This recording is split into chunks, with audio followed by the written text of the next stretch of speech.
মেয়েটি যখন আমাকে জানালো আমি এখন জিনের জগতে আছি, তখন আমার একদম আক্কেল গুড়ম অবস্থা। আমি খেতে বসে থেকে হঠাৎ করে উঠে বললাম কি যে, কি বলছেন, জিনের দেশ? আমি তো জিনের দেশের নাম শুনেছি মাত্র, কিন্তু আমাকে এখানে কেন নিয়ে আসা হয়েছে?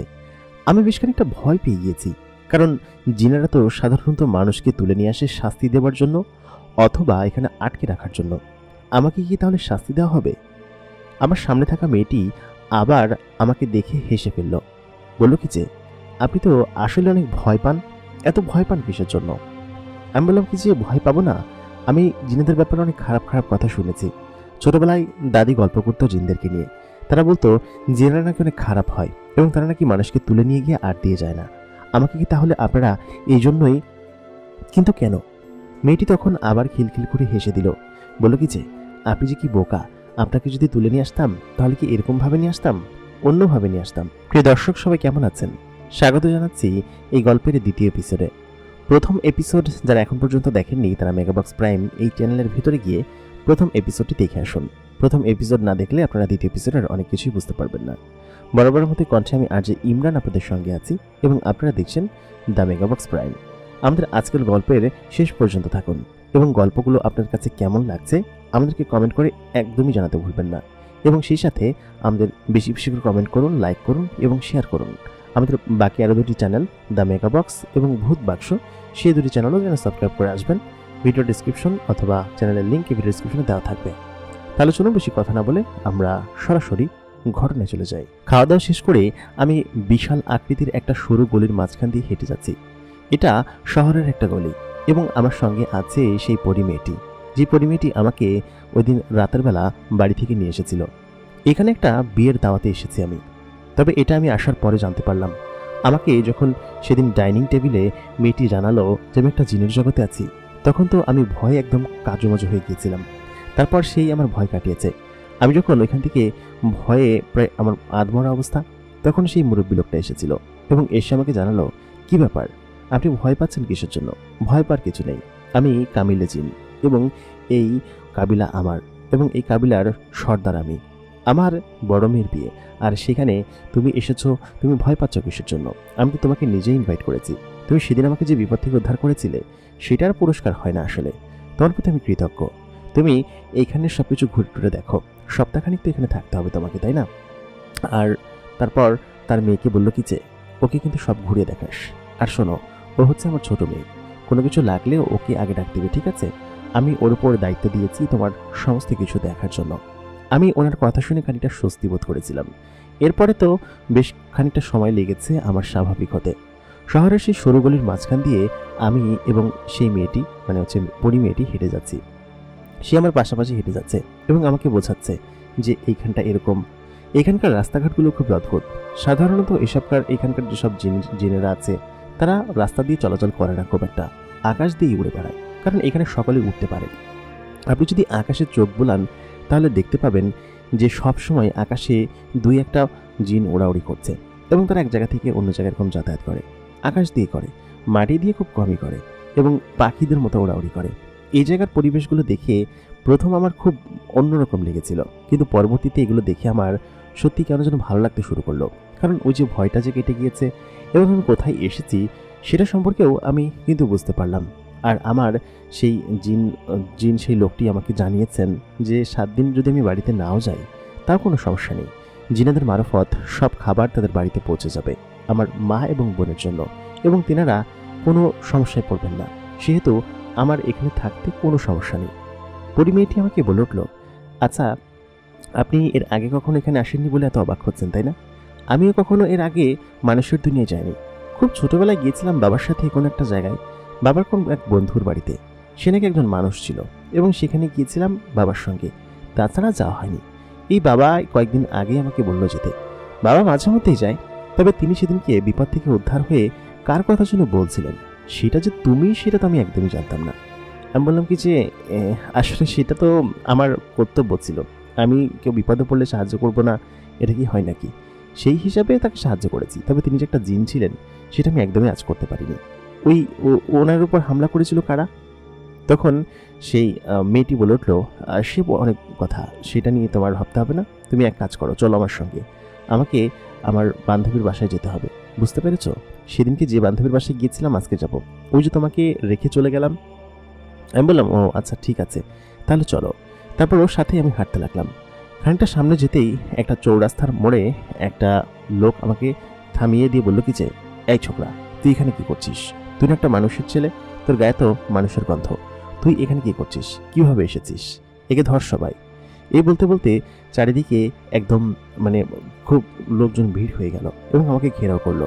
তবে সেখানে ওই মেয়েটি ছিল, মানে হচ্ছে ওই পরি মেয়েটি। তখন ওকে দেখে সবাই বলল কি যে, এই ও নিশ্চয়ই রাজকুমারীর সঙ্গে, ওকে যেতে দাও। তো ওই পরি মেয়েটি বললো কি যে, তোমাদের এত বড় সাহস, আমার মেহমানকে তোমরা শাসাচ্ছ। পরে সকলে মাথা ঝোঁকালো, মাথা ঝুঁকে বললো, রাজকুমারী ভুল হয়ে গিয়েছে, এটা যে আপনার সঙ্গে আমি জানতাম না। আমি রাজকুমারীর সঙ্গে একটু বিচ্ছিন্ন হয়ে গিয়েছিলাম। ওই 4 রাস্তার মোড়ে এসে একটা দোকানে দাঁড়িয়েছিলাম। এখানে দোকানগুলোতে খুব অদ্ভুত অদ্ভুত জিনিস বিক্রি হয়। আমি যে বাজারের উপর দিয়ে হেঁটে যাচ্ছিলাম ওর সঙ্গে, সেই বাজারের ওইখানে দেখলাম বড় বড় আস্তে আস্তে প্রাণীর হাড় বিক্রি হচ্ছে। এত বড় বড় হাড়! আমি বললাম, এই হাড় দিয়ে এরা কী করে? তো তখন ও জানালো যে হাড়ই তো জেনেরা খেয়ে থাকে, এবং আমাদের এখানের বাজারগুলোতে এরকম বড় বড় বিশাল আকৃতির হাড় পাওয়া যায়, যেগুলো অনেক দূর থেকে নিয়ে আসা হয়। বড় বড় জঙ্গলের বিশেষ বিশেষ প্রাণীর হাড়, এগুলো খেতে পছন্দ করে, এগুলো তো বেশি বিক্রি হয়। আমি বললাম, তোমাদের এখানে বিনিময় প্রথাও আছে? তখন ও জানালো, কেন বিনিময় প্রথা থাকবে না কিসের জন্য? তোমরাও যেরকম আল্লাহর সৃষ্টি, আমরাও সেরকম আল্লাহর সৃষ্টি, আমাদের মধ্যে খুব বেশি ভেদাভেদ নেই। তোমরা মাটি দিয়ে তৈরি আর আমরা আগুন দিয়ে তৈরি, এর থেকে পার্থক্য তো কিছু নেই। তবে আমাদের খাবার, প্রকৃতি এবং সমস্ত বিষয় আলাদা, কিন্তু সব মিলিয়ে তোমার আর আমার মধ্যে খুব বেশি ডিফারেন্স তো নেই, বুঝতেই তো পারছো। জাস্ট খালি তোমার বুদ্ধি আছে, আমাদের অলৌকিক ক্ষমতা আছে। তবে একটা বিষয় কিন্তু মানতেই হবে, আমাদের বুদ্ধি আছে। বুদ্ধি ব্যতীত শক্তি দিয়ে কি হবে বলো? তোমরা যে কোনো সময় চাইলে আমাদেরকে বোকা বানাতে পারবে। আমি বললাম, তোমাকে বলেছে শক্তি সব কিছু। আচ্ছা ঠিক আছে, কোথায় জন্য যাবে বললে? তখন ও জানালো যে, হ্যাঁ আমি তো চলে এসেছি, ওই যে বড় একটা বাড়ি দেখছি না সামনে, ওইখানে। আমি বললাম, এত চড়াই উপরে যেতে হবে? বেশ খানিকটা সিঁড়ি, এই সিঁড়ি বেয়ে উপরে যেতে হবে। তারপর ও বললো, সিঁড়ি বেয়ে সাধারণত কেউ যায় না, তবে তোমার সঙ্গে যেতে সমস্যা হবে না, তুমি যদি আমাকে নিয়ে যেতে পারো তাহলে আমি যেতে পারি। আমি বললাম কি যে, তুমি তো আমাকে নিয়ে যাচ্ছ, আমি তোমাকে কীভাবে নিয়ে যাব? তারপর ওর সঙ্গে সিঁড়ি দিয়ে হালকা একটু হেঁটে গেলাম। ও বললো কি যে, আমি আর পারছি না, তুমি আসো। আমি উড়ে চলে গেলাম। তারপর আচমকা হঠাৎ করে তার পিঠ থেকে বিরাট এক ডানা বের করলো। সেই ডানা বের করে ও এক ঝাপটাই উপর দিকে উড়ে গেল এবং সেই একদম সেই উপরের মাথায় যে দাঁড়িয়ে পড়লো। তো আমার তো যেতে সময় লাগবে, আমি 1-2 সিঁড়ি করে উঠছিলামই। বেশ খানিক্ষণ পরে দেখলাম ও আমার সামনে দাঁড়িয়ে আছে। আমি বললাম, কি ব্যাপার, তোমাকে দেখলাম না মাত্র উপরে, দ্রুত গতির সাথে এখানে কিভাবে আসলে? ও তখন জানালো, এগুলো আমাদের কোনো ব্যাপার না, দেখি তোমার হাতটা দাও তো। তারপর ও নিজে থেকেই আমার হাতটা খপ করে ধরলো। আমি সত্যিই একদম ওর হাত ধরে শীতল হয়ে যাচ্ছিলাম, কারণ ওর হাতটা ছিল প্রচণ্ড ঠান্ডা এবং সেই সাথে খুব নরম। আমার বুকের ভিতর ধড়ফড়ানি হতে শুরু করলো। আমি সামান্য একজন মাঝি, গরিব মানুষ, আমি এরকম একটা সুন্দরী মেয়ের হাত ধরেছি, সেটা ভাবতে আমার অবাক লাগছে। তারপর 1 সেকেন্ডের মধ্যে আমি তো সম্পূর্ণ অবাক ওর দিকে তাকিয়ে আছি। আমি যে উপরে চলে এসেছি সেটা আমি নিজেও কল্পনা করতে পারিনি। তারপর আমাকে বললো যে, উপরে চলে এসেছি, কি ব্যাপার? সারো হাত। ওর হাতে আমি তখন ধরে রেখেছিলাম। তো তখন আমি বললাম, ও আচ্ছা, আমি তো বুঝতেই পারিনি, আসলে তোমরা যে আলোর গতিতে চলাচল করতে পারো সেটা তো আমি জানতামই না, জানলে হয়তো ধরে রাখতাম না, দুঃখিত। তখন ও বললো, হ্যাঁ হয়েছে, এত আদিক্ষেতা করতে হবে না, এখন আমার সঙ্গে চলো। আমরা সেই বাড়ির ভিতরে গেলাম। সেই বাড়ির ভিতরটা আসলে খুব চমৎকার ছিল। এখানে যারা একটু বড় গোত্রের জিন তারা সবাই উপরে থাকে, আর ছোট গোত্রের জিন যারা তারা নিচে থাকে, মানে ওপর এবং নিচে ডিভাইডেড করা আছে। তো আমি ওই যে বিল্ডিংয়ে থাকতাম, ওই বিল্ডিং থেকে প্রথমে নিচে নেমেছিলাম, এবং নিচে নেমে যখন আমি বাজার টাজার এগুলো দেখেছিলাম, সাধারণত নিচের গোত্রের উপরের গোত্রের জিনরা নিচের গোত্রে যায় না, ওই নিচের গোত্রের জিনরা নিচেই থাকে, আর উপরের গোত্রের যেসব বড় বড় জিন আছে ওই সমস্ত কামিল জিনরা উপরে থাকে। তো ওর যে বান্ধবী, এরা হচ্ছে এই সাইডে উপরের দিকে থাকে। তো ওইখানে যখন গেলাম, তো যাওয়ার পরে ওইখানে যে দারোয়ান আছে তিনি আমাকে দেখে আসলে চটে গেলেন আর কি। তো যেহেতু আমি জিন ছিলাম না, আর যেহেতু আমি নিজেও একজন সাধারণ মানুষ এবং একজন গরিব ঘরের, আমাকে দেখতেও কালো অতটা সুন্দর না, তো তিনি আমাকে দেখে মনে করলেন যে আমি তাদের শত্রু। তো উনি আমার দিকে তেড়ে আসলেন মারার জন্য। তো তখন আমাকে ওই পরি মেয়েটা থামিয়ে বললো কি যে, আরে আরে আরে কী করছেন ও আমার সঙ্গে। তখন দারোয়ান লোকটা লজ্জা পেয়ে গেল।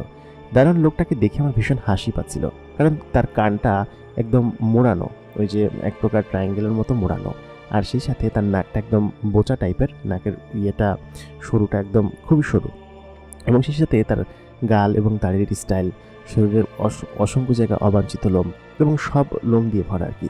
তো ওকে দেখে আমার ভীষণ ভয় লাগছিল এবং তাকে দেখে প্রথমে হাসি পাচ্ছিল খুবই, এবং একটা পশুর মতো দেখতে লাগছিল। তো তখন বললো কি যে এরা হচ্ছে বামন জিন, এদের শরীর এরকম, শারীরিক গঠন এরকম হয় এবং অনেকটা আমার থেকে একটু কম সাইজের হবে। তো বললাম এরকম একটা বামন জিনকে ওই কারারক্ষী হিসেবে রাখছে কিসের জন্য, দ্বাররক্ষী হিসেবে, ওকে তো এখানে চাকরি দেওয়াই উচিত না। তো তখন ও হেসে দিল, এমনভাবে হাসছিল যে ওর হাসার দিকে তাকিয়ে আমি নিজেই আসলে লজ্জাবোধ করছিলাম। তো ও তারপর আমাকে বললো কি আচ্ছা ঠিক আছে চলো, তুমি এত মজা করে কথা বলতে পারো, আসলে কি বলবো। তো তারপর ওর বান্ধবীর বাসায় হচ্ছে গিয়ে গেল রুমের ভিতরে উপরে, আর আমাকে নিচের রুমে বসিয়ে গেল। ওই নিজের রুমটাও এত সুন্দর করে সাজানো, সব হচ্ছে গিয়ে বিভিন্ন ধরনের গ্লাস এবং পাথর দিয়ে সাজানো, এবং কিভাবে যেটা এরকম কারুকার্য করেছে সেটা আসলে আমার মাথায় ঢুকছিল না। এরকম ভালো ভালো বিল্ডিং আমি আমাদের শহরে দেখেছি, শহরের হয়তো ভালো ভালো কোনো রেস্টুরেন্টে বা জায়গায় এরকম বিল্ডিং আছে, কিন্তু কখনো ঢুকিনি সেগুলোর ভিতরে, কিন্তু এখন এগুলো দেখে এত চমৎকার লাগছে। তো আমি ওই যেখানে বসতে দিয়েছিল ওইখানে আমাকে বেশ কিছু খাবার খেতে দিল, নাস্তা, কয়েকটা ফল দিয়েছিল, কি জাতীয় ফল আমি জানি না, তবে ত্রিভুজ আকৃতির একটা ফল দিয়েছিল। ত্রিভুজ এরকম আকৃতির ফল আমি কখনো দেখিনি, একদম নীল রঙের ফল আমি কখনো দেখিনি, সম্পূর্ণ নীল, আঙ্গুরের থেকে একটু বড় আর হচ্ছে আপেলের থেকে একটু ছোট, এরকম জাতীয় ফল। তো এত পরিমাণ মিষ্টি যে আমি বলে বোঝাতে পারবো না, আপনি যদি না খাওয়াইতে পারি আপনাকে, এত পরিমাণ মিষ্টি যে সত্যি অদ্ভুত। তো আমি সেই ফলগুলো অল্প কয়েকটা দিয়েছিল খেয়েছি, এবং সেই সাথে এক গ্লাস শরবত দিয়েছিল, সেই শরবতটাও একদম কালো কালারের শরবত, দেখে মনে হচ্ছিল যে রক্ত। প্রথমে খেতে একটু মানে বৃষ্টি মনে হচ্ছিল যে হাতে নিব কিনা, পরে যখন আমি খেলাম সত্যি ভাই এত পরিমাণ মিষ্টি এবং অসাধারণ খেতে, এত পরিমাণ স্বাদের যে আমি বলে বোঝাতে পারবো না। পরে খেলাম সেগুলো, খাওয়ার পরে আমি হচ্ছে কি খেয়াল করলাম যে আমি যে পাশটায় বসেছিলাম তার পেছন সাইডে একটা গ্লাসের দরজা আছে, সেই দরজাটা পেরিয়ে আমি যখন বাইরে গেলাম বিশাল এক বারান্দা, এবং সেই বারান্দার ওই পাশে বিশাল আকৃতির এক পাহাড়, এবং সেই পাহাড়ের উপর থেকে নিচ পর্যন্ত ঝর্ণা বয়ে যাচ্ছে, এবং এত সুন্দর লাগছে দেখতে যে সেই ঝর্ণার পানি নিচে পড়ার অবস্থায় ওইখানে একটা রংধনুর মতো রং সৃষ্টি হয়েছে, বিভিন্ন প্রজাপতি ওড়াউড়ি করছে, এত চমৎকার, মানে স্বপ্নের দেশ এত সুন্দর হয় না, আমি দেখে তো অবাক। তো ওই টাইমে আমাকে পরিমেয়েটি ডেকে বললো কি যে আরে তুমি এখানে কি করছো, চলো আমাদের থেকে চলে যেতে হবে। আমি যখন সামনের দিকে ফিরলাম আমাকে বললো কীভাবে খেয়েছো, তোমার মুখে তো লেগে আছে। আমি বললাম কোথায়, পরে আমি মুছলাম কিন্তু ঠিকমতো মুছতে পারলাম না, পরে ও নিজের হাত দিয়ে আমার সেই যেখানটায় খাবার লেগেছিল সেখানটায় মুছে দিল, বললো কি যে তুমি বোকাও আছো। তারপর ওর সঙ্গে আমি নেমে আসার পরে যাই হোক ওই দিনকে আশপাশটা ঘোরাঘুরি করে আমি চলে গেলাম নিজের রুমে ঘুমানোর জন্য। তো সব কিছু ভেবে আমার কেন যেন খুবই অবাক লাগছিল যে মেয়েটা কত ফ্র্যাঙ্কলি আমার সঙ্গে মেশামেশি করে, আমাকে কত ফ্র্যাঙ্কলি সে সেই শরবতের ইয়েটা মুছে দিল, তারপর আমার হাত ধরলো, এগুলো ভেবেই আমার কেমন যেন খুবই মানে অদ্ভুত লাগছিল, মেয়েটার প্রতি একটা মায়াবোধ কাজ করছিল। পরে ভাবলাম না, এরা আলাদা গোত্রের জিন এবং আমি তো মানুষ, জিন এবং মানুষ কখনো মিলিত হতে পারবে না। আর সব থেকে বড় কথা হচ্ছে আমার পরিচয়, আমি একজন মাঝি, আমি কখনোই চাইলে ওদের সঙ্গে মিশতে পারবো না, সেহেতু এসব চিন্তা আমাকে বাদ দিতে হবে, আমি এগুলো সম্ভব না। তো যাই হোক আমি পরবর্তীতে ওইখান থেকে হচ্ছে কি নিজের রুমে যখন গিয়ে শুলাম এবং ঘুমিয়ে পড়লাম, পরের দিন সকালবেলা ওর তড়িঘড়ি ডাকে আমার ঘুম ভাগলো।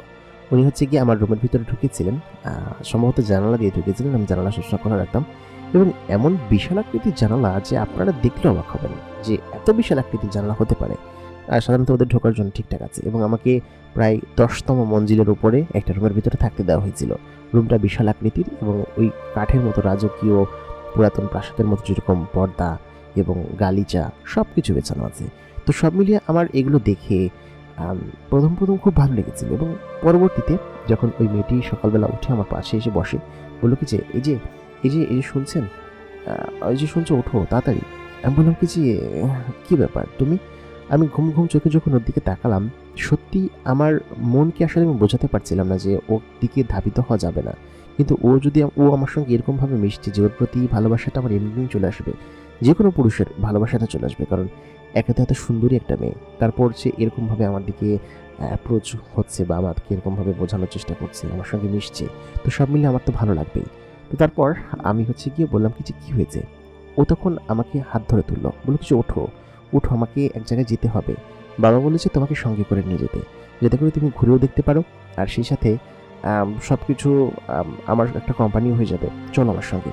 তাড়াতাড়ি উঠে ফ্রেশ হয়ে নাও, আমি 10 মিনিটের ভিতরে আসছি, যদি এর মধ্যে ফ্রেশ না হও তাহলে কিন্তু তোমার খবর আছে। এরকমভাবে আমাকে বলে গেল। তো আমি সঙ্গে সঙ্গে উঠে ফ্রেশ হয়ে ও আমাকে একটা জামা দিয়ে গিয়েছিল, বলেছে এই জামাটা পরে নাও, এই জামাটা পরলে তোমাকে ভালো লাগবে।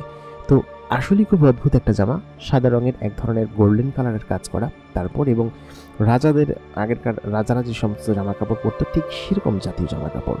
এবং আমি যেটা পরলাম, পরে যখন আয়নার সামনে দাঁড়ালাম, ভাই আয়নার কথা কি বলবো, বিশাল আকৃতির এক আয়না। ওই আয়নার সামনে নিজে দাঁড়ালে নিজের সম্পূর্ণটুকু দেখা যাবে এবং মনে হবে যে ওইটাই আরেকটা জগৎ। তো আয়নার সামনে যখন ওইটা পরে দাঁড়ালাম, সত্যি খুব বিশাল এবং অন্যরকম লাগছিল আমাকে। মনে হচ্ছিল না যে আমি একজন মাঝি এবং একজন গরিব ঘরের ছেলে। সব মিলিয়ে ও আমাকে বলল, আচ্ছা ঠিক আছে, তুমি তৈরি হয়েছ, চলো। আমি বললাম হ্যাঁ তৈরি। আমি বললাম খাবার খাবো না, আমার তো ক্ষুধা লেগেছে। তখন সে বলল, আহা চলো না, ওইখানে গেলেই তো তোমাকে খাবার দিবে, কত জায়গায় যেতে হবে তুমি জানো, যত জায়গায় যাব এত জায়গায় এত খাবার খাবে তুমি যে নাস্তা খেতে খেতে তুমি পরে আমাকে বলবে যে আর খেতে পারবো না। তো তখন আমি বললাম যে ওইখানে একটা ফল দিয়েছিল, ফলটা এত সুস্বাদু ছিল, আচ্ছা এই ফলটার নাম কি? তখন ও বলল কি যে ফলটার নাম হচ্ছে মাকা, এটা আমাদের এখানকার জাতীয় ফল এবং এখানের এই ফলটা অনেক বেশি খাওয়া হয়, খুব সুন্দর ফল তাই না? আমি বললাম হ্যাঁ। তো ওইটা ত্রিভুজ আকৃতির ফল, এটাকে মাকা ফল দেয়া কেন হলো? বললো কি যে জানি না, অনেক আগে থেকে এটা চলে আসছে, তবে আমার এটা খেতে খুব একটি ভালো লাগে না, তুমি এটা খাবে?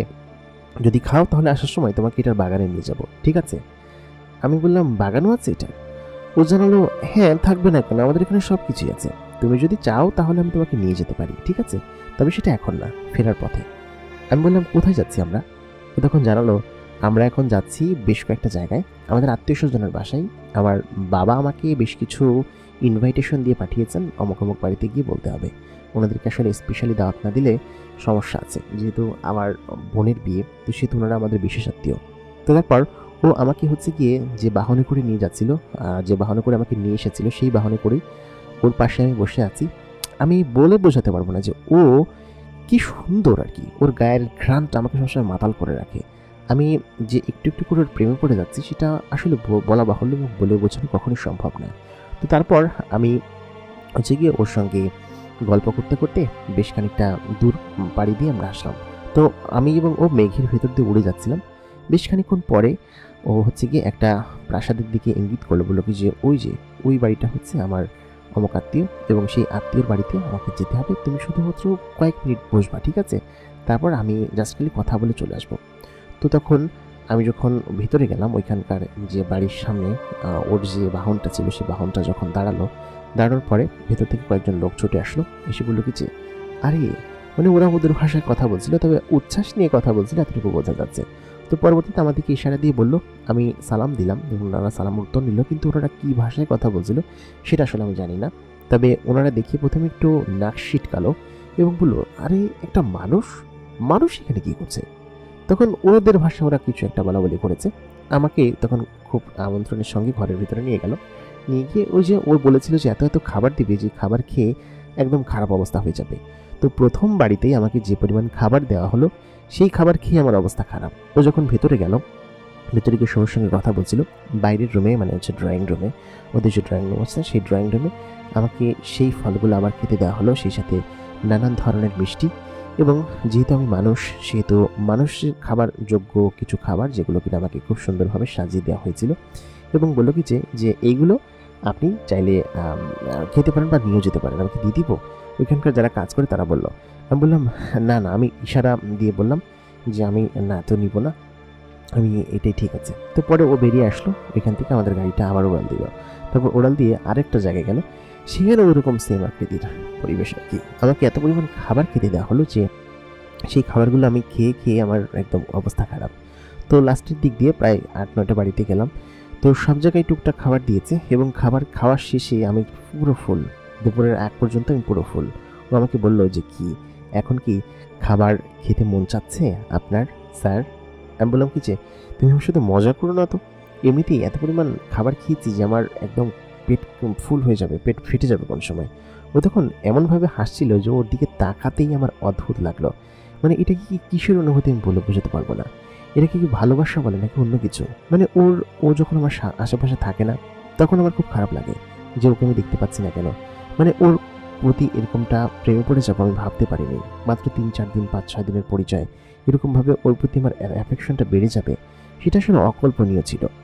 তো ওর সঙ্গে থাকতে থাকতে যে কখন আমি ওর প্রেমে পড়ে গিয়েছি, ওর হাসি এত চমৎকার, ওর চোখ, নাক, চুল সবকিছু এত চমৎকার, আর সেই সাথে ওকে দেখলে আমার কেমন যেন বুকের ভিতরে একটা বাড়ি মেরে ওঠে। তো সব মিলিয়ে এই অনুভূতি কি সেটা আমি ব্যাখ্যা করতে পারছি না।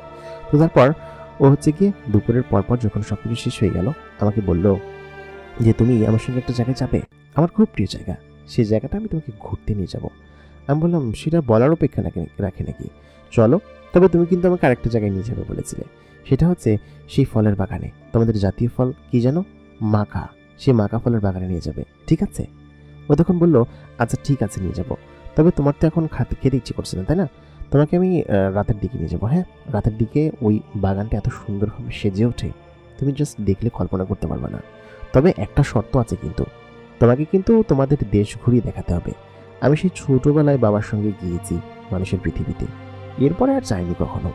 তুমি যদি আমাকে নিয়ে যেতে চাও তাহলে কিন্তু নিয়ে যেতে পারো, তাহলে কেবলমাত্র আমি তোমাকে সেই বাগানে নিয়ে যাব। যাবে আমাকে নিয়ে? আমি বললাম অবশ্যই, তোমাকে কেন নেবো না, তুমি এত সুন্দর একটা মেয়ে, এত সুইট করে আমাকে বলছো। এই কথা বলতেই ওখানে একটা লজ্জা পেল, বললো কি যে আমি সুন্দর? আমি বললাম তোমার মতো সুন্দর এই পৃথিবীতে কোথাও আছে? তোমাকে দেখে এত সুন্দর লাগে এবং এত চমৎকার তুমি, তো তোমাকে দেখে তো সুন্দর বলবো না কি বলবো? ও তখন বললো হ্যাঁ হয়েছে, এত পাম দিতে হবে না। তারপর ও আমাকে নিয়ে বিকেল হওয়ার আগে একটা উদ্যানে গেল, যে উদ্যানটা একদম সম্পূর্ণ ফাঁকা, কিন্তু একটু দূরে যেতে দেখলাম বিশাল আকৃতির বড় বড় ওক গাছ আছে, এবং সেটা ওক গাছের মতো দেখতে হলেও আসলে ওক গাছ না, এবং সেই গাছের ওপর থেকে নানান রঙের বিভিন্ন ধরনের শিকড় নিচের দিকে বেয়ে পড়েছে। তবে সেগুলো শিকড় না, সেগুলো হচ্ছে গাছের শাখা। এত চমৎকার লাগছে, প্রত্যেকটা ডালে প্রায় 7-8 রঙের শাখা ঝুলে আছে, মানে গ্রেডিয়েন্ট কালারের যেসব শাখা, কোনটা লাল কোনটা নীল, নীল থেকে সবুজ হয়ে গিয়েছে এরকমটা। তো ও আমাকে একটা ইন্টারেস্টিং তথ্য দিল ওই জায়গা সম্পর্কে, যে এটা হচ্ছে ওদের এখানকার সব থেকে সুন্দর জায়গা, এবং ও আমাকে এখানে নিয়ে এসেছে। মানে বিশাল বড় বড় আকৃতির গাছ আছে, এবং সেই গাছগুলো খুবই সুন্দর, এবং সেই গাছের রঙগুলো পরিবর্তন হয়, গাছের পাতার রঙও পরিবর্তন হয় ক্ষণে ক্ষণে। ঋতুর বদলানোর সাথে সাথে পাতাগুলোর রং চেঞ্জ হয়। তারপরে এই গাছে ফল ধরে, সেই ফলগুলোর রং এক এক সময় এক এক রকম হয়। মানে এটা বিশেষ করে রাত্রেবেলা দেখা যায়। আমাকে বললো যদি আমরা সন্ধ্যা পর্যন্ত এখানে থাকি তাহলে কারিশমা তুমি দেখতে পাবা। তো তারপর ওইখানে একটা বিশাল আকৃতির ওই ধরনের গাছই, কিন্তু সেটা একটু অন্যরকম, সেটা শাখা পোশাক আবার একটু ভিন্ন। তো সেখানে আমি এবং ও বসে পড়লাম। এত সুন্দর নরম ঘাস, ঘাসের উপর ছোট ছোট ফুল, এবং খুব সুন্দর ঘ্রাণ সেখানে মোমো করছিল। ও সেখানে শুয়ে পড়লো শটাং হয়ে, আমাকে বললো শুয়ে পড়ো, দেখো এই জায়গাটা কত চমৎকার লাগছে। তো তারপর ওর সঙ্গে হচ্ছে আমি সেখানে শুয়ে আকাশ দেখতে লাগলাম। সত্যি কথা বলতে আমি আমার জীবনের কোনোদিন এরকম অনুভূতি পেয়েছি কিনা জানি না। পছন্দের মানুষটি পাশে শুয়ে আছে, এবং সেই সাথে আমি এরকম একটা অদ্ভুত কল্পনার জগতে শুয়ে আছি। এটা কি আসলে কল্পনা কি বাস্তব, সেটা সম্পর্কে আমার একদমই ধারণা ছিল না। আমার মনে হচ্ছিল এটা সত্যি না, এটা সম্ভবত আমি স্বপ্ন দেখছি। তারপর ওর হাতের উপর আমার হাতটা পড়লো, ও হাতটা সরিয়ে নিল না, আমিও কেন যেন আমার হাতটা সরিয়ে নিলাম না। ওর হাতের সাথে হাতটা আমার মিশে গেল, আমি ওর হাতটা খপ করে ধরে ফেললাম। বললো কি যে কি ব্যাপার, হাত ধরলে কিসের জন্য? আমি বললাম হাত ধরতে ভালো লাগছে তাই ধরলাম। ও তখন বললো আচ্ছা ঠিক আছে ধরো। তো তারপর আমরা দুজন গল্প করতে লাগলাম। ও আমাকে ওর ছোটবেলার গল্পগুলো শোনাতে লাগলো। বললো কি যে ছোটবেলায় এখানে খুব আসতাম, যখন আমি খুব ছোট ছিলাম বাবা আমাকে মাঝে মধ্যে ঘুরতে নিয়ে আসতো আমার বড় বোনের সাথে। আমার বড় বোন কিছুদিন পরেই আমাকে ছেড়ে চলে যাবে, তাই না? আর মাত্র 2-3টা দিন, তারপর চলে গেলে আমি কাকে নিয়ে থাকবো? আমি কার সঙ্গে খেলাধুলা করবো, আর কার সঙ্গে গল্প মারামারি করবো? ওর সঙ্গে যে কত স্মৃতি আছে আমার বলে বোঝানো সম্ভব না। তাই বলে ও একটু ইমোশনাল হয়ে গেল এবং উঠে বসে কান্না করতে লাগলো। আমি বললাম কি ব্যাপার, তুমি কান্না করছো কিসের জন্য? তোমার কান্না করলে আমার কিছু যেন ভালো লাগে না, তুমি কান্না করো না। আমি নিজের হাত দিয়ে ওর চোখের পানিটা মুছে দিলাম। ও আমাকে বললো কি যে তুমি অনেক ভালো, এবং তুমি একজন ভালো মানুষ বলেই হয়তো বাবা তোমাকে এখানে নিয়ে এসেছে। সত্যি কথা বলতে এর আগে আমি কখনো মানুষের সংস্পর্শে আসিনি, তবে মানুষেরা যত ভালো হয় আমি জানতাম না। তখন আমি বললাম যে তোমার ধারণা ভুল, মানুষেরা হচ্ছে সব থেকে নিকৃষ্ট। জিনেদেরকে যদি মানুষেরা ডিস্টার্ব করে তবে মাত্র জিনেরা মানুষদেরকে ক্ষতি করে, কিন্তু তারা কিন্তু জিনেরা কোনো ক্ষতি করে না। কিছু খারাপ জিন আছে বটে, তবে মানুষ তার থেকে সব থেকে বিশ্রী আর কি। মানুষ সৃষ্টির সেরা জীব হলেও মানুষের থেকে খারাপ জীব হয়তো এই পৃথিবীতে আর দ্বিতীয়টি নেই। আমি মানুষ হয়ে বলছি। তখন বললো কেন? আমি বললাম ধরো তুমি যাচ্ছ কোনো একটা জায়গা দিয়ে, তো তখন তোমাকে কোনো তান্ত্রিক বা খারাপ মানুষ দেখলে তোমাকে সঙ্গে সঙ্গে বন্দি করবে এবং তোমাকে দিয়ে খারাপ কাজ করাবে। এটা হচ্ছে মানুষের স্বভাব। মানুষের প্রচুর লোভ আছে, হিংসা আছে, ঈর্ষা আছে, সব মিলিয়ে এই জিনিসগুলো নিয়ে মানুষ গঠিত। এর বাইরে মানুষ খুব ভালো হতে পারে না। আমাকে বললো তোমার একটাও কি এগুলোর মধ্যে তোমার কি একটাও আছে? আমি বললাম এগুলো নেই এমন কোনো মানুষ খুঁজে পাওয়া যাবে না, তবে সেটার মাত্রা আছে। যেমন আমার মাত্রার কথা যদি বলো তাহলে হয়তো সেটা খুব সামান্য, বা আমি চেষ্টা করি এগুলোকে অ্যাভয়েড করার জন্য, হিংসা করা, লোভ করা, তবে এটা সবার মধ্যে আছে। ও তখন বললো সঠিক এবং সৎ উত্তর দেওয়ার জন্য তোমাকে ধন্যবাদ, তুমি খুব ভালো। এগুলো বলতে বলতেই তখন সন্ধ্যা নেমে এসেছে প্রায়, এবং চারিদিকটা এত পরিমাণ চমৎকার হয়ে গেল। ও আমাকে বলেছিল যে এই ওক গাছগুলো রাত্রেবেলা নাকি আলো দেয়। তো সেই রাত্রেবেলা আলো জ্বলতে শুরু করলো। যখন সন্ধ্যা হলো বেশ খানিকক্ষণ পরে পুরো অন্ধকার নেমে আসলো। একদম গাছগুলো থেকে আলো জ্বলছিল, যেমনটা মরিচবাতি বিভিন্ন জায়গায় জ্বালালে যেরকমটা দেখা যায় না, ঠিক সেরকম উপর থেকে নিচ পর্যন্ত শুধুমাত্র আলো জ্বলছিল। তো যদি আমি সেই গাছগুলো টাচ করতাম তাহলে সেই আলোর পরিমাণ বেড়ে যেত। এবং এটা এরকম টেকনোলজি যে আল্লাহর সৃষ্টি, একদম ন্যাচারাল টেকনোলজি, এবং এগুলো শুধুমাত্র জিনের জগতে আছে। আল্লাহ তাআলা জিন এবং মানুষকে সৃষ্টি করেছেন তার ইবাদতের জন্য, এবং তাদের দুজনকে আলাদা আলাদা এমনভাবে রেখেছেন যে কেউ কারোর কাছে যেতে পারবে না। এবং তারা যদি একে অন্যের সঙ্গে মিশতে চায় তাহলে শুধুমাত্র জিনেরা পারবে, মানুষরা পারবে না। তো সেই হিসাবে জিনেদের জগৎ আলাদা, মানুষের জগৎ আলাদা। মানুষের জগতে অনেক রহস্য রেখেছে, সে সাথে জিনের জগতেও অনেক রহস্য রেখেছে। সেটা এখানে আসার পর আমি বুঝতে পারলাম। গাছগুলো আমি বারবার ছুঁয়ে দিচ্ছিলাম। আমি যখন দৌড়াচ্ছিলাম নিচের যে ঘাসগুলো ছিল সেই ঘাসগুলো থেকেও মনে হচ্ছিল আলো জ্বলছিল। মানে এটা কিভাবে সম্ভব? এটা কি আদতেও বাস্তব নাকি কল্পনা? আমি ওকে বললাম ধন্যবাদ তোমাকে, আমাকে এত সুন্দর উপভোগ করানোর জন্য। আমি আসলে এরকম জিনিস কখনো দেখিনি জানো। ও আমাকে বলল হ্যাঁ, তোমার তো আসল জায়গা যাওয়া বাকি, সেই মাকা ফরেস্টে যাবে না? সেই জায়গাটা খুব সুন্দর। আমি বললাম মাকা ফরেস্টে কি এই জায়গা থেকেও সুন্দর? ও বললো কি যে হ্যাঁ, তবে মাকা ফরেস্টে গেলে যেতে পারো, না হলে চলো বাসায় চলে যাই। আমি বললাম এই জায়গা দেখেই আমার পরাণ জুড়িয়ে গিয়েছে। মাকা ফরেস্টে কোনো একদিন যাব, হয়তো কোনো একদিন, তবে আজকে না। চলো আজকে বাড়িতে চলে যাই, রাত হয়েছে যেহেতু। তো একটু সামনে গিয়ে আমাদের সেই বাহনে চড়লাম। বাহনটা আকাশে উঠতে লাগলো। বেশ খানিকক্ষণ বাহন চলার পরে খেয়াল করলাম মেয়েটি ক্লান্ত হয়ে আমার কাঁধের উপরেই ঘুমিয়ে পড়েছে। আমি আমার কাঁধটা সরিয়ে নিলাম না, কারণ পরিমেয়েটি আমার এত পরিমাণ অনুভব এবং এত পরিমাণ কাছের ছিল যে আমি খুব যত্ন সহকারে তার কাঁধটা আমার মাথার উপর রাখলাম। বেশ খানিকক্ষণ পরে গাড়িটি সেই বাড়ির সামনে এসে দাঁড়ালো। তখন বেশ খানিকটা রাত হয়েছে। ও কখনো আমার কাঁধে শুয়ে ঘুমাচ্ছিল, যেখানে দাঁড়িয়েছে আমি ওকে সরিয়েও দিতে পারছিলাম না। ও বেশ খানিকক্ষণ পরে উঠলো, উঠে বললো কি যে আমরা কি পৌঁছে গিয়েছি? তখন ও সঙ্গে সঙ্গে উঠে পড়লো, বললো কি যে আমি দুঃখিত, আসলে আমি তোমার কাঁধের উপরেই ঘুমিয়ে পড়েছিলাম। বললাম কোনো ব্যাপার না, চলো আমরা চলে এসেছি। বেশ খানিকক্ষণ হলো, তুমি ঘুমাচ্ছিলে বলে তোমাকে আর ডাক দিইনি বা বিরক্তও করিনি। ও তখন বললো না, ডাক দিতে আমাকে। তো তারপর আমরা দুজন ঘরের ভেতরে চলে গেলাম, সেই অন্দরমহলের ভিতরে। মহলের ভিতরে যাওয়ার পর ও বললো কি যে তুমি একটু যাও, আমি বাবার সঙ্গে কথা বলে আসছি, ঠিক আছে, বা এখানে দাঁড়াও। তারপর আমি এখানে দাঁড়ালাম। ও ভিতরে গেল, ভিতরে গিয়ে ওর বাবার সাথে হচ্ছে কামেলি জিনের সঙ্গে কথা বলে আসলো, এবং কথা বলে এসে বললো কি যে চলো ভেতরে যাই, তোমার সঙ্গে কথা আছে। যেতে যেতে ওর বোনের সঙ্গে দেখা হলো। তো ওর বোনের সঙ্গে দেখা হওয়ার পরে ওরা কথা বলতে শুরু করলো। আমি বললাম যে আমি আসি তাহলে, হ্যাঁ তোমরা দুজন কথা বলো। তখন ওর বড় বোন বললো আরে সমস্যা নেই, তুমি আসো, তুমি ওদের সঙ্গে গল্প করো। তো ওদের সঙ্গে বসে আছি, ওরা ওদের মতো করে গল্প করছে, আমি বলদের মতো এক কোণায় বসে আছি। তো ও তখন বললো যে আচ্ছা তোমাদের দুনিয়া সম্পর্কে বলো, তোমাদের দুনিয়াতে আমি কখনো যাইনি। ও তো তাও গিয়েছে আব্বার সঙ্গে অনেকবার। আমি বললাম আমাদের দুনিয়ায় স্পেশাল কোনো কিছু নেই, এখানে যা আছে ওইখানে তা আছে, শুধুমাত্র ন্যাচারালগত কিছু পার্থক্য আছে।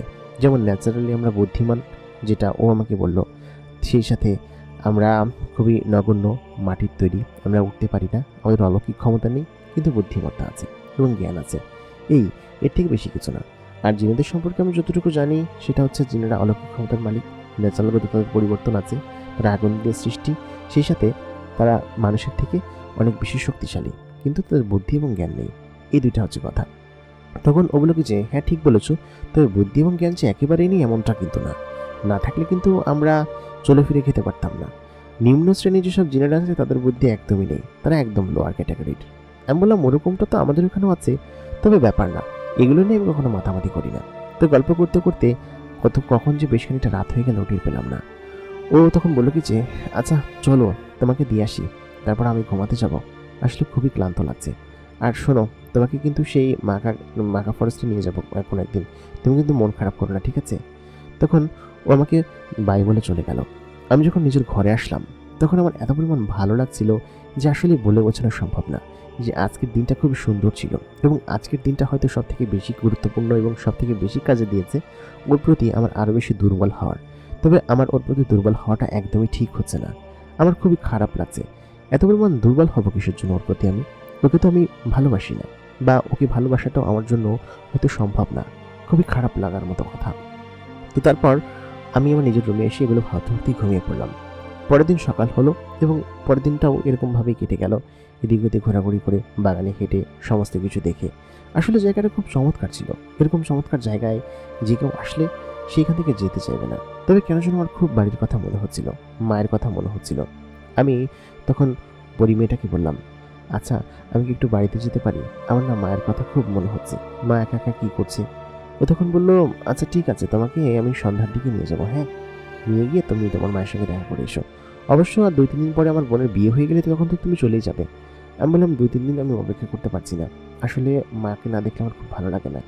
তখন ও বললো, মানে ওর মন খারাপ ছিল একটু। আমি তখন বললাম, কি ব্যাপার, মন খারাপ করে আছো কেন? তখন ও জানালো যে আজকে যদি আমার মা জীবিত থাকতো তাহলে হয়তো তার সঙ্গে কত গল্প করতে পারতাম। কিন্তু আমি বললাম, মন খারাপ করো না, তোমার মা নেই তো কি হয়েছে, আমার মাও নিশ্চয়ই তোমার মা। চলো আজকে আমার মায়ের সঙ্গে তোমার পরিচয় করিয়ে দিব এবং তার সঙ্গে তুমি গল্প করবে। হ্যাঁ? তখন ও বলে কি যে সত্যি? তাহলে ঠিক আছে, আজকে আমরা সন্ধ্যার পরে তোমাদের বাড়িতে যাবো। হ্যাঁ, আমি বাবার কাছ থেকে অনুমতি নিয়ে আসি, নিয়ে আসলে তারপর আমি তোমার সঙ্গে তোমার বাড়িতে যাবো। হ্যাঁ? ও তখন এই কথা বলার পরে আমি খুশি হয়ে গেলাম, কারণ ও আমার সঙ্গে যাবে আমার বাড়িতে। আসলে খুবই খুবই মানে আনন্দের বিষয় এটা। তো সন্ধ্যার দিকে বাবার কাছ থেকে অনুমতি নিয়ে আসলো, বলে কি যে ওর সঙ্গে যাবে। আচ্ছা ঠিক আছে, যা, কোনো সমস্যা নেই। উনি আমাকে বিশ্বাস করতেন, কারণ উনি জানতেন যে আমি খুব ভালো ছেলে এবং আমি এমন কিছু করব না যার ওনার প্রতি সম্মানহানি হয়।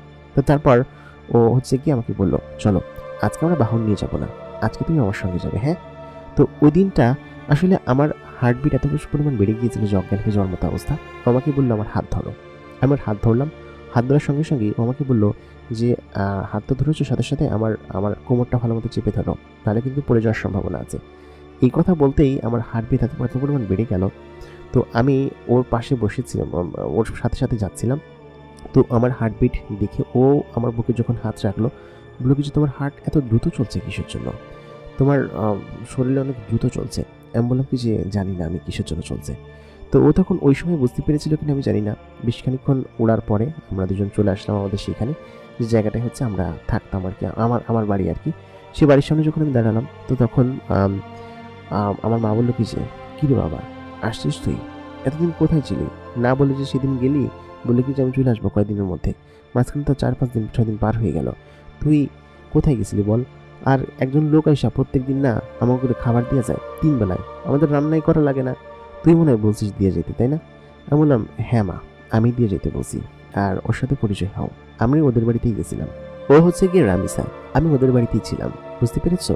এবং ওরা আমাকে খুব যত্ন সহকারে এই কয়েকদিন রেখেছে, বুঝতে পেরেছো? আমাকে আবার চলে যেতে হবে, তবে রামিসা বলছিল যে ওর নাকি মা নেই, এই জন্য আমি মায়ের সঙ্গে দেখা করাতে নিয়ে আসলাম। তখন আমার মা বলল, কি সুন্দর, মাশাআল্লাহ, এত সুন্দর মেয়ে। তোমার বাবার নিশ্চয় অনেক বড় লোক, তাই না? গরিবের ঘরে এসেছো, তোমাকে কোথায় বসতে দিব বা কোথায় খেতে দিব? সব মিলিয়ে মা একদম তড়িঘড়ি করতে শুরু করলো। রামিসা তখন জানালো যে এত ভাবার দরকার নেই মা, আপনি আমাকে এখানেই বসতে দিন।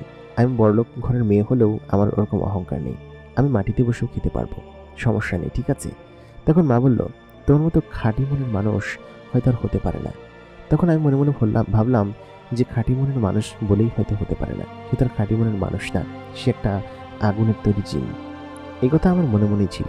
মা জানতে পারলে যে কি বলতো আল্লাহ জানে। তখন মা খুব যত্ন সহকারে ওকে খাওয়াতে লাগলো। আমি বললাম, মা ও এইসব জিনিস খাবে না, ওরা এইসব জিনিস খায় না। আমি বললাম, এটা বলার পরে মা বললো কি যে, কি বলছিস, এত কষ্ট করে আমি রান্না করলাম আর ও খাবে না? আমি বললাম, ওরা খায় না এই জন্য, কারণ ওরা তো অন্য খাবার খেয়ে অভ্যস্ত, এগুলো খায় না, খেলে ওদের সমস্যা হবে। তখন রামিসা জানালো পরি মেয়েটি যে আমি খেতে পারবো, সমস্যা নেই। মাকে খুশি করতে গিয়ে ও হচ্ছে গিয়ে একটু যখন মুখে দিল সঙ্গে সঙ্গে ফেলে দিল, কারণ ওরা হচ্ছে লবণ খেতে পারে না। আমি মাকে বলেছিলাম যে লবণ ছাড়া রান্না করতে। তো আমার বোন আবার কি করেছে, পাকনামি করে একটা খাবারে ও লবণই দেয় নাই আর কি, একদমই লবণ দেয় নাই। সেটা আমি যখন টেস্ট করলাম তখন বুঝতে পারলাম। এটা আমার বলতে আমি ভুলে গেছিলাম। কিন্তু কথা হচ্ছে যে আমার বোন পাগলা, ও কী করছে, লবণ একটা খাবারে একদমই দেয় নাই। তো ওই খাবারটা আবার খুব সুন্দর হয়েছিল, খুব স্বাদের হয়েছিল। তো ওই খাবার হচ্ছে কি, আমি যখন নিলাম বললাম কি যে এইটা দিয়েও খেতে পারবো, ওরা খুব বেশি একটা লবণ খায় না, এটার ভিতরে লবণ নেই, ও খেতে পারবে এটা। তো তারপর ওকে হচ্ছে কি ওইটা দিয়ে ভাত মাখিয়ে নিল, ও নিয়ে খেতে লাগলো, বলে কিছু খুব সুন্দর হয়েছে। তো খেতে খেতে তখন কান্না করে দিল, বলে কিছু আমার মা থাকলে নিশ্চয়ই আমাকে এরকমভাবে, আমার মার কথা খুব মনে পড়ে, মানে আমার মা আমাকে খাইয়ে দিচ্ছিল, তখন ওইটা দেখে কান্না করলো, বললো কি যে আমার মা ছোটোবেলায় হচ্ছে কি আমাকে এরকমভাবে খাইয়ে দিত। তো আমার মা তখন বললো কি যে তুমিও তো আমার একটা মেয়ে, তোমাকে আমি খাইয়ে দিব, আসো। তো ওর প্লেটটা নিয়ে তখন হচ্ছে গিয়ে খাইয়ে দিল। তো রামিসা তখন খুব কান্না করছিল, বললো কি যে আমার মা যদি বেঁচে থাকতো তাহলে তো আপনার মতো করতো। তো আমার মা জানালো যে আমি তোমার মা আজকে থেকে, তোমার যখনই মন খারাপ হবে তুমি চলে আসো, ঠিক আছে। তো তারপর খাওয়া দাওয়া শেষে রাত্রেবেলা আমাকে এবং রামিসাকে বললো এখানে থাকতে, কিন্তু আমরা তো থাকবো না, কারণ এখান থেকে চলে যেতে হবে, এখানে তো আমাদেরকে পৌঁছাতে হবে দ্রুত। তাই বললাম মা আমি 3-4 দিনের মধ্যে চলে আসবো, হ্যাঁ ওদের বাড়িতে কিছু কাজ আছে, সেই কাজ শেষ করে আমি চলে আসবো, এই জন্যই ওদের বাড়িতে গিয়েছি। তো আর রাত্রেবেলার আজকের যে খাবার ওইটা হচ্ছে কি, আমরা যখন বের হব, আমরা তো সন্ধ্যার দিকে গিয়েছিলাম, 8টা-9টার দিকে খাচ্ছিলাম, তো ওই টাইমগুলোতে হচ্ছে খাবারগুলো দিয়ে যেত। তো ওই টাইমে ওই সেই জিনটা আসার পরে তখন বলে কিছু রাজকুমারী আসসালামু আলাইকুম, সালাম দেওয়ার পরে মা সেটা শুনে ফেলবে যে রাজকুমারী, কি রাজকুমারী। তো মা বলে কি যে হ্যাঁ কোনো বিষয় না, তুমি এগুলো রাখো তো, আর এগুলো ওদের বাড়ি থেকেই আসে বুঝছো, সেই জন্য হয়তো ওকে রাজকুমারী বলেছে, তুমি রাখো। তো মা আসলে এগুলো নিয়ে কনফিউজ ছিল, তো আমি ওকে বুঝিয়ে টুঝিয়ে টিফিন কারি একটা দিয়ে ওই জিনটাকে বললাম তুমি যাও এখান থেকে, তাড়াতাড়ি যাও। তো ওরা চলে গেল, এবং ওই যে দুজন জিন এসেছিল দিয়ে যাওয়ার জন্য আমি দেখতে পাচ্ছি, বা ও রামিসা তো দেখতে পাচ্ছি যে ওইটা জিন ছিল। তো তারপর আমি হচ্ছে কি রামিসের সঙ্গে ওইখান থেকে দৌড়ে বেরিয়ে আসলাম। বেরিয়ে এসে আমরা দুজন হাসছিলাম যে আজকে কি একটা কাহিনী হয়ে গেল। মা যদি কোনোভাবে বুঝতে পারতো যে তুমি কোনো মানুষ না, তুমি একটা জিন, তাহলে কি একটা কাণ্ড হতো বলো, মানুষ যে ভয় পেত। ও বললো কি যে হ্যাঁ আচ্ছা তুমি এইখানে এই গ্রামেই বড় হয়েছো তাই না। আমি বললাম হ্যাঁ এই গ্রামেই বড় হয়েছি। আচ্ছা শোনো, তুমি কি আমাকে তোমার নৌকায় চড়াবে, তোমার নৌকায় না আমি চড়তে চাই। আমার বাবা যখন বলেছিল যে নৌকায় করে একটা ছেলে আমাকে পার করে দিয়েছিল এবং তাকে বিপদ থেকে বাঁচিয়েছে, তো তখন আমাকে তোমার সঙ্গে দেখা করতে ইচ্ছে হচ্ছিল এবং মনে হচ্ছিল যে তোমার সেই নৌকায় যদি আমি ঘুরতে পারতাম। তা বললাম আচ্ছা ঠিক আছে তুমি থাকো, আমি বাড়ি থেকে বৈঠাটা নিয়ে আসি। তো আমার বৈঠাটা হচ্ছে আমার ঘরের বারান্দায় হচ্ছে গিয়ে রাখা ছিল, তো আমি সেখান থেকে দৌড়ে বৈঠাটা নিয়ে আসলাম। নিয়ে এসে হচ্ছে আমি তখন ওর সঙ্গে সেই নৌকার ঘাটে চলে গেলাম, নদীর ঘাটে। তো গিয়ে দেখলাম কি যে আমার নৌকাটা সেই জায়গায় বাঁধা রয়েছে, এবং সেরকমভাবে তো আমি নৌকাটার বাঁধন খুলে ও অপর প্রান্তে বসা এবং আমি এই প্রান্তে বসে বৈঠা মারতে লাগলাম। চারিদিকটা খুব শুনশান ছিল, যেহেতু রাতের বেলা ছিল, সেই সাথে আসমানের জ্যোৎস্না। কি সুন্দর একটা রাত, এরকম রাতটা আসলে কি কখনো পাওয়া সম্ভব কিনা আমি জানি না, বা এরকম সুন্দর রাত যে আমি আমার জীবনে কোনোদিন পেয়েছি কিনা আমি সেটাও বলতে পারবো না। এত চমৎকার রাত। আমি কিন্তু এই নদীতে বহু বছর ধরে নৌকা চালাচ্ছি এবং অসংখ্য মানুষ পার করেছি, কিন্তু এই মেয়েটিকে আমি সাথে করে নিয়ে এসে তাহলে কি ভুল করে ফেললাম। আমার অনুভূতি এত পরিমাণ তীব্রভাবে প্রকাশ হতে লাগলো। আমি বললাম যে রামিসা দেখো তো, এই জায়গাটা সবটার মতো সুন্দর না, যদি তোমাদের এখানকার মতো সুন্দর না, তবে আমাদের এখানটাও কিন্তু সুন্দর তাই না। ও তখন বলল শোনো, আমি আজ পর্যন্ত আমাদের এখানে যত সৌন্দর্য দেখেছি তার থেকে বেশি সুন্দর এটা। চাঁদনি রাত, এরকম একটা নদী, নদীর উপর এরকম একটা নৌকা, এবং সেই সাথে দুই পাশে ঘন জঙ্গল, ঘন গাছ, কি চমৎকার। আমার আসলে খুব ভালো লেগেছে। তোমাকে অনেক ধন্যবাদ আমাকে এখানে নিয়ে আসার জন্য। তোমার নৌকায় চড়ে আমার জীবন সার্থক হলো। এর আগে আমি কখনো নৌকায় চড়িনি, আর পানিতেও না আমি গোসল করিনি, চলো পানিতে নামি।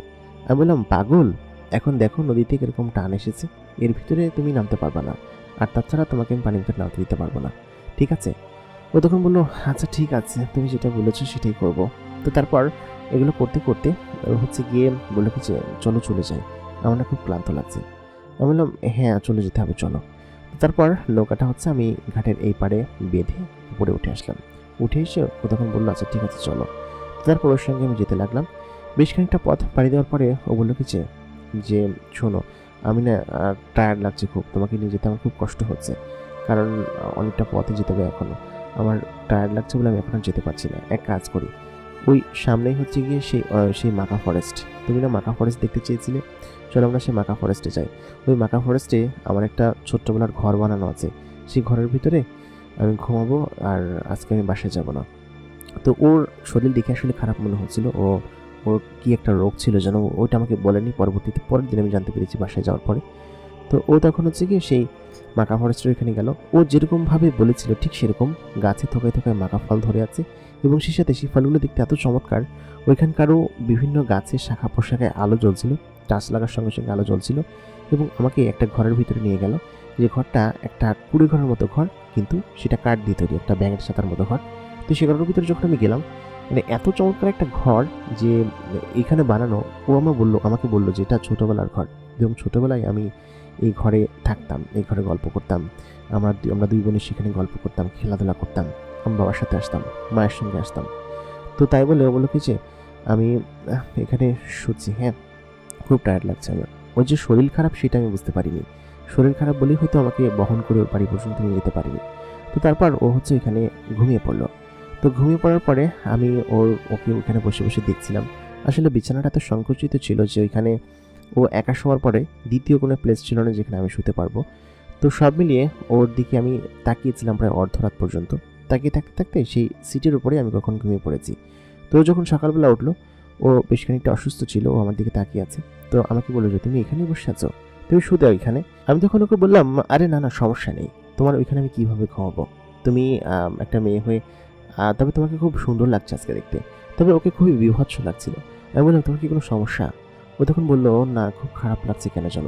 ওর গায়ে হাত দিয়ে দেখলাম গা একদম বরফের মতো ঠান্ডা। আমি বললাম এত ঠান্ডা কিসের জন্য তোমার গা? ও তখন বললো আমার আসলে খুব খারাপ লাগছে, আমার একটা রোগ আছে। আমি এই কথা বলতে বলতে সে প্রায় অজ্ঞান হয়ে গেল। আমি তখন ওকে বললাম কি যে রামিসা, রামিসা ওঠো, কি হয়েছে তোমার? ও আর কোনো কথা বলছিল না। তো আমি কি করব কিছুই বুঝতে পারছিলাম না। তো আমি আশেপাশে, এখান থেকে তো ওদের বাড়ি পর্যন্ত আমি চিনি না, আমি বাইরে গিয়ে দেখি কোনো জিনকে দেখতে পাই কিনা যারা কিনা আকাশে ওড়াউড়ি করছে এরকম।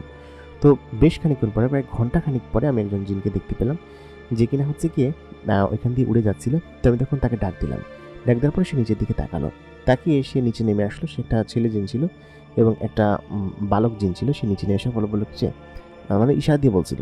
তো এখন আমি তার হাত ধরে সেই ঘরের ভিতরে নিয়ে গেলাম এবং বললাম কি যে সে অসুস্থ। তো সেই ছেলেটা বুঝতে পারলো এবং মনে মনে বললো কি যে মানে ইশারা দিয়ে বললো কি যে আমি আসছি, এসে ওর বাড়ির লোকজনকে ডেকে নিয়ে আসছি। ও আবার ওকে চেনে যেহেতু এলাকার রাজকুমারী। তো তখন ওর বাড়ির লোক বাড়িতে গিয়ে দ্রুত সেখান থেকে কাউকে ডেকে নিয়ে আসে।